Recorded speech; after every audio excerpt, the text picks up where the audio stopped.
Hello everybody, welcome to Mystic Dreaming is Believing Accessible Tech. Today we are going to continue the quick accesses.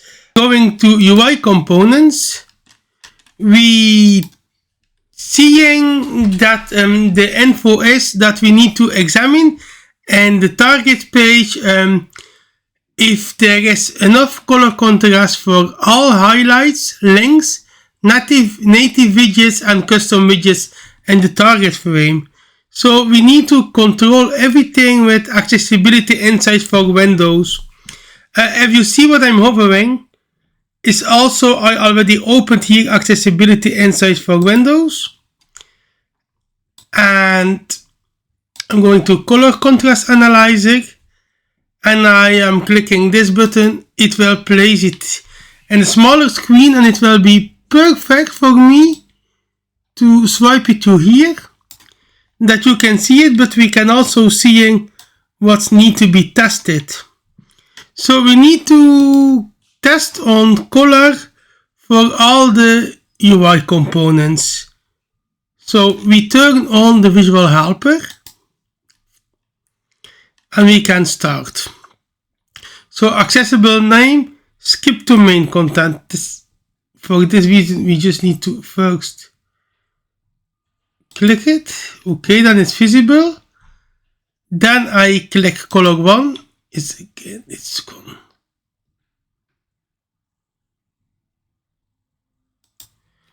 Okay, I tick just there because I know that is the same color, and color 2 is white, and so we are seeing the results. It's all passing on all. So it is passing for regular test. For large is even less strict, the color contrast that you need to have. And it's also passing for graphical and UI. So this is passing. We also need to, I can minimize this, can turn those on, and I can say this one is passed. If we are opening one par one, it's easier to see which one is visible. So it's this one, and it's going to the home, and again we needing to test the color contrast. So we are opening the tool, we click color 1, it is, so it's opening this, okay, perfect, and color 2, again this perfect.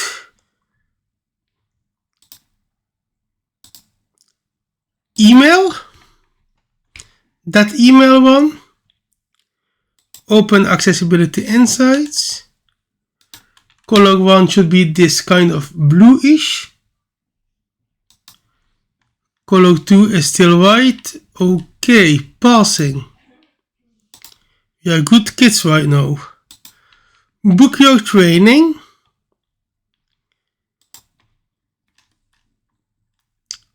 color 1,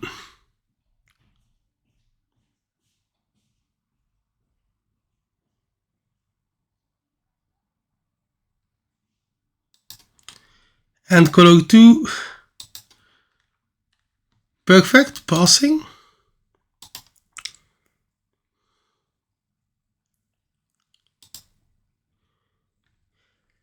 Explore services, color 1. I prefer color 1 the foreground and color 2 the background. Perfect. Color 2 is that orange-ish, sand-ish. It's passing. Click here to learn more. In fact, we already know it right now that it's working. It's the same dark red, and here is white, so it is perfect. Now we are going to skip a little bit. It's the same, we know it, you know. In fact, you should test it, but we know those exactly the same colors. Meter Expert, that's something that we didn't test yet. So, color 1 is that white-ish. No, color 1 is that grayish. I said foreground color 1. Color 2, is that right-ish? Okay, it's passing. Book training, no. What do you think? We have already tested those 2 colors. Contact here. That contact. Okay, I turn those off. I go to continue. The email here. Those 2 colors, we didn't test that yellowish on grayish. So we have that grayish. So the yellowish.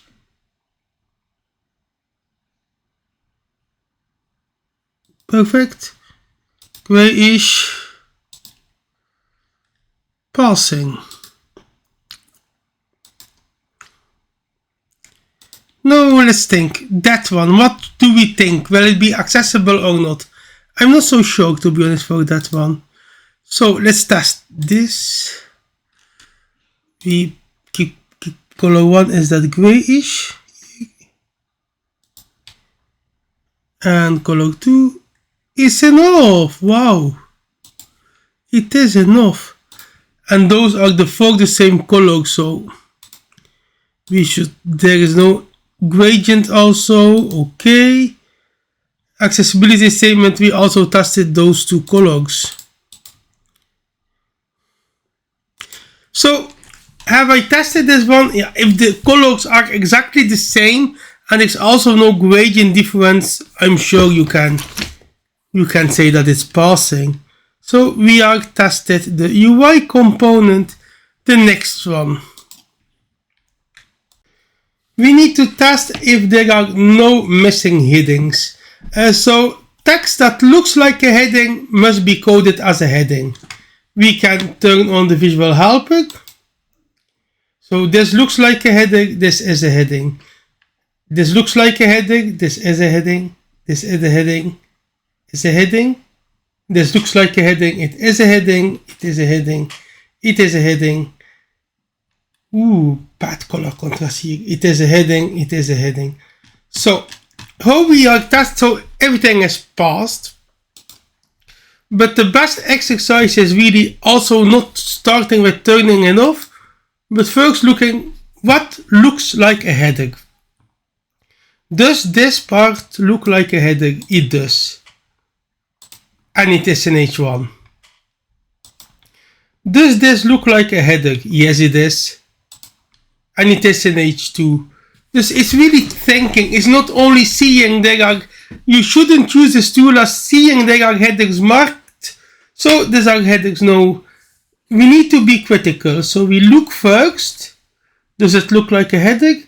And then we turn on if it is coded as a header. And here we're having the same as we're having for the keyboard, the difference between navigation and the order of the focus. The first thing we tested if there were no missed headings. Now this one we are going to look if the headings are right. Does the headings have the right heading level? So we turn on the visual helper and we need to test if it's logical. So by example, the H1 should have a bigger font and should be more prominent on the page, less prominent, less amount of H1s, and then the H2 and more. So the H2 is smaller. You should see, you should visualize those H3s are under those H2. There should be no skip. So an H2 should always be between an H1 and an H3. So an H1 and then having an H3 or an H4 is not okay. So this one we turn it on. This one is right. It is one empowering everybody. It's also the title. It's the main. Our training H2. And under this we are having the web accessibility training as an H3. IT training for people with disabilities as an H3. Okay, H2 and H3. And H3. H2 ready to get started is H2 and H3 Oh, here. H3 is it dreaming is believing here with the bad color contrast that we still need to fix. And then under this, we're having two H4s. It's perfect. So, and this tool is really important for people who are having vision problems and issues and using screen readers. So thank you for making the web a little bit more accessible today. Thank you all for watching to Mr. Dreaming is Believing Accessible Tech. In next videos we're going to discover more into accessibility and Microsoft Accessibility Insights for web, and maybe also more for Windows.